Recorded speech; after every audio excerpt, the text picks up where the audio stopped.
स्थानिक गुन्हे शाखा जुन्नर विभागाचे पथक नारायणगाव पोलीस स्टेशनच्या हद्दीमध्ये पेट्रोलिंग करत असताना सहाय्यक फौजदार दीपक साबळे यांना एका गोपनीय बातमीदारामार्फत बातमी मिळाली होती की सलीम साजिद पठाण वय वर्ष 20 राहणार शिपाई मोहल्ला जुन्नर हा त्याच्याकडील सुझुकी कंपनीची एसटीम गाडी घेऊन नारायणगाव या ठिकाणी येणार असून या गाडीमध्ये तलवारी आहेत।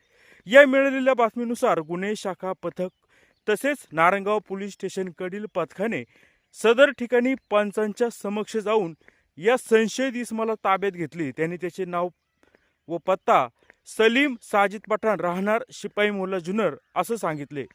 त्याच्या गाडीची पंचाच्या समक्ष झडती घेतली असता या गाडीमध्ये 10 मोठ्या तलवारी तसेच 2 लहान तलवारी मिळून आल्या। पंचांच्या समक्ष गाडी तसेच 12 तलवारी जप्त केल्या असून याबाबत स्थानिक गुन्हे शाखेचे पोलीस अंमलदार अक्षय नवले यांनी नारायणगाव पोलीस ठाण्यामध्ये फिर्याद दिली।